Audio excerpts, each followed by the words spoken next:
இன்றைக்கு மாண்புமிகு முதலமைச்சர் நம்ம எல்லாம் ஆசையோட கூப்பிடுற அந்த காலத்தை அந்த ஆளுமையாக நம்முடைய தலைவர் அவர்கள் உருவாக்கி இருக்கிறார், மக்கள் அவர்கள் உருவாக்கி இருக்கிறார்கள். இது வரலாற்று சாதனை. இந்த சாதனை அவ்வளவு சாதாரணமாக செஞ்சிட முடியாது. ஒவ்வொரு வீட்டிலும் வந்ததுக்கு பிறகுதான் கட்சியே ஆரம்பிச்ச தலைவர் சொன்னாரு. அந்த வார்த்தையில் இருக்கக்கூடிய சத்தியம் அதுதான் இதை உருவாக்குச்சு. ரேஷன் கார்டுல மட்டும்தான் நம்முடைய முதலமைச்சர் பேர் இல்ல, ஆனா ஒவ்வொரு வீட்டிலும் அண்ணனா தம்பியா வீட்டில் ஒருவர் நம்முடைய முதலமைச்சர் அவர்கள் வாழ்ந்துகிட்டு இருக்கிறார். அவர் சொன்ன ஒவ்வொரு வார்த்தையும், அவர் பேசிய ஒவ்வொரு வார்த்தையும் ஒரு தடவை திரும்பி பார்த்தீங்கன்னா தெரியும், அது ஒவ்வொன்றும் சத்திய வாக்காக இன்று தமிழ்நாட்டில் பலித்திருக்கிறது. நிறைய சொல்றாங்களே இன்னைக்கு விமர்சனங்கள், தொட்டதுக்கெல்லாம் விமர்சனம் பண்ணிட்டு இருக்கிறாங்க. இப்பதான் ஆட்சி அமைச்சிருக்கோம், நிர்வாகத்தை செட் செஞ்சுட்டு இருக்கிறோம். அதிகாரிகள் எல்லாத்தையும் கடந்த ஆட்சியில் இருந்தக்கூடிய அதிகாரிகள் தான் நம்முடைய ஆட்சிக்கு ஏற்ற மாதிரி நம்முடைய நோக்கம் என்ன, ஊழலற்ற ஆட்சியை எப்படி உருவாக்குவது, திறமையான நிர்வாகத்தை எப்படி கொண்டு வருவதுன்னு அனைத்தையும் இப்பதான் நம்ம கொஞ்சம் கொஞ்சமா பண்ணிக்கிட்டு இருக்கிறோம்.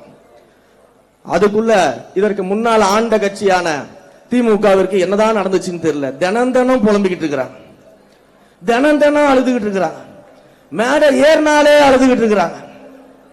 இதுல வேற இப்ப எதிர்கட்சி தலைவராக இருக்கக்கூடிய, சட்டமன்ற எதிர்கட்சி தலைவராக இருக்கக்கூடிய ஒரு மேடையில பேசுறாங்க. என்ன பேசுறாங்க? நீங்க என்ன பண்ணிட்டீங்க, 2 வருஷம் தான் நீங்க கட்சி ஆரம்பிச்சு ஆகுது, வெறும் கவர்ச்சியை வைத்துக் கொண்டு நீங்க முதலமைச்சர் ஆயிட்டீங்க, நீங்க ஆட்சியை பிடிச்சிட்டீங்க, 2 வருஷம் தான் ஆகுது, 2 வருஷம் தான் ஆகுது, என்ன செஞ்சுட்டு நீங்க வந்தீங்க, என்ன சேவை செஞ்சீங்க, என்ன போராட்டம் பண்ணீங்க?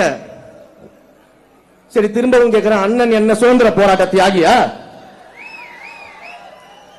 அண்ணன் என்ன பண்ணிட்டு இருந்தீங்க? சுதந்திரத்திற்காக செக்கு இழுத்தாரா?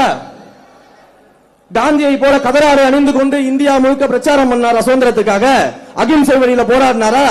இல்ல மாபெரும் படையை திரட்டி நேதாஜி சுபாஷ் சந்திர போல போரிட்டாரா?